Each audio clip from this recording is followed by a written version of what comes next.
Egg ಅಲ್ಲಿ ಅದೇ omelette, ಅದೇ ಎಗ್ ಬುರ್ಜಿ, ಎಗ್ ಸಾರ್ ಮಾಡಿ ಬೋರ್ ಆಗಿದ್ಯಾ? ಹಾಗಿದ್ರೆ ಇವತ್ತು ನಾನು ತುಂಬಾ ಸಿಂಪಲ್ ಆಗಿ ಒಂದೊಳ್ಳೆ ಎಗ್ ಫ್ರೈನ ಮಾಡಿ ತೋರಿಸ್ತಾ ಇದ್ದೀನಿ. ಈ ಎಗ್ ಫ್ರೈ ಮಾಡ್ಲಿಕ್ಕೆ ತುಂಬಾನೇ ಈಸಿ, ಹಾಗೆ ಟೇಸ್ಟು ಚೆನ್ನಾಗಿರತ್ತೆ. ಊಟದ ಜೊತೆ ಸೈಡ್ ಡಿಶ್ ಆಗಿ ನೀವು ಇದನ್ನ ತಿನ್ಬೋದು.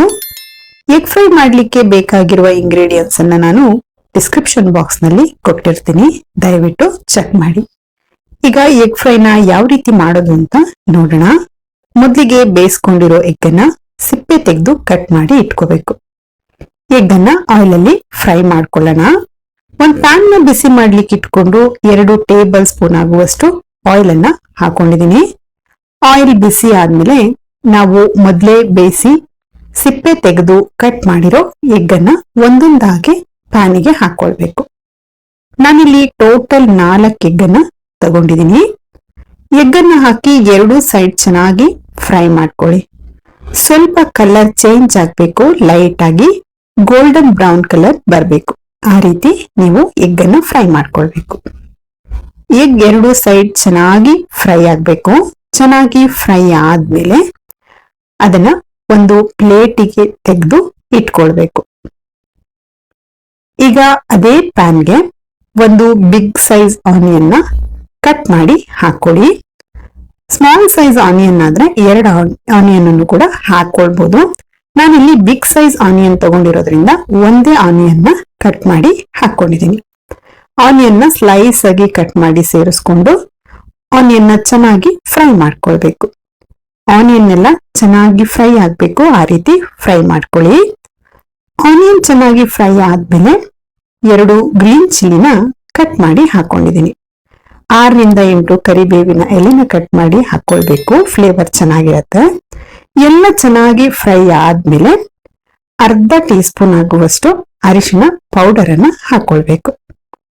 1 ಟೀ ಸ್ಪೂನ್ ಧನಿಯಾ ಪೌಡರ್ ಅನ್ನ ಹಾಕೊಂಡಿದ್ದೀನಿ. ಹಾಗೆ ಅರ್ಧ ಟೀ ಸ್ಪೂನ್ ಆಗುವಷ್ಟು ಜೀರಿಗೆ ಪೌಡರ್ ಅನ್ನ ಹಾಕೊಳ್ಳಿ. 1 tea spoon red chilli powder ಅನ್ನ ಹಾಕೊಂಡಿದ್ದೀನಿ. ಮೊದಲೇ 2 ಗ್ರೀನ್ ಚಿಲ್ಲಿನೂ ಕೂಡ ಕಟ್ ಮಾಡಿ ಹಾಕೊಂಡಿದ್ವಿ, ಹಾಗಾಗಿ ನಿಮ್ಮ ಖಾರಕ್ಕೆ ನೋಡ್ಕೊಂಡು ನೀವು ರೆಡ್ ಚಿಲ್ಲಿ ಪೌಡರ್ ಅನ್ನ ಹಾಕೊಳ್ಳಿ. ನಾನಿಲ್ಲಿ 1 ಟೀ ಸ್ಪೂನ್ ಆಗುವಷ್ಟು ಹಾಕೊಂಡಿದ್ದೀನಿ. ಹಾಗೆ ಅರ್ಧ ಟೀ ಸ್ಪೂನ್ ಆಗುವಷ್ಟು ಗರಂ ಮಸಾಲಾನ ಹಾಕೊಳ್ಬೇಕು. ರುಚಿಗೆ ಎಷ್ಟು ಬೇಕೋ ನೋಡ್ಕೊಂಡು ಸಾಲ್ಟ್ ಅನ್ನ ಆಡ್ ಮಾಡ್ಕೊಳ್ಳಿ. ಸಾಲ್ಟ್ ಅನ್ನ ಆಡ್ ಮಾಡ್ಕೊಂಡಾದ್ಮೇಲೆ ಚೆನ್ನಾಗಿ ಫ್ರೈ ಮಾಡ್ಕೊಳ್ಬೇಕು.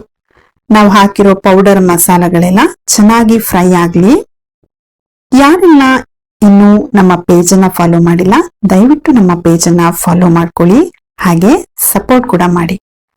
ಪೌಡರ್ ಮಸಾಲೆಗಳೆಲ್ಲ ಚೆನ್ನಾಗಿ ಫ್ರೈ ಆದ್ಮೇಲೆ ನಾವು ಮೊದಲೇ ಆಯಿಲ್ ಅಲ್ಲಿ ಫ್ರೈ ಮಾಡಿಟ್ಟಿದ್ವಲ್ಲ ಎಗ್ಗು, ಅದನ್ನ ಒಂದೊಂದಾಗಿ ಹಾಕೊಳ್ಬೇಕು.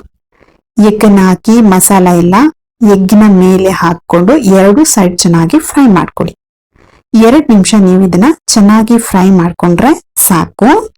ಲಾಸ್ಟ್ ಅಲ್ಲಿ ಚಾಪ್ ಮಾಡಿರೋ ಕೊತ್ತಂಬರಿ ಸೊಪ್ಪನ್ನ ಹಾಕೊಂಡ್ರೆ ಸೂಪರ್ ಟೇಸ್ಟಿಯಾದ ಎಗ್ ಫ್ರೈ ರೆಡಿ ಆಗುತ್ತೆ. ವಿಡಿಯೋ ಇಷ್ಟ ಆದ್ರೆ ಲೈಕ್ ಮಾಡಿ, ಹಾಗೆ ನಿಮ್ಮ ಫ್ಯಾಮಿಲಿ ಮತ್ತೆ ಫ್ರೆಂಡ್ಸ್ ಜೊತೆ ಅತಿ ಹೆಚ್ಚಾಗಿ ಶೇರ್ ಮಾಡಿ. ಇನ್ನು ಯಾರೆಲ್ಲ ನಮ್ಮ ಚಾನಲ್ಗೆ ಸಬ್ಸ್ಕ್ರೈಬ್ ಮಾಡಿಲ್ಲ, ದಯವಿಟ್ಟು ನಮ್ಮ ಚಾನಲ್ನ ಸಬ್ಸ್ಕ್ರೈಬ್ ಮಾಡಿ. ಹಾಗೆ ಪಕ್ಕದಲ್ಲಿ ಬರುವ ಬೆಲ್ ಬಟನ್ ಅನ್ನ ಪ್ರೆಸ್ ಮಾಡಿ, ಹೀಗೆ ಸಪೋರ್ಟ್ ಮಾಡಿ. Thank you for watching.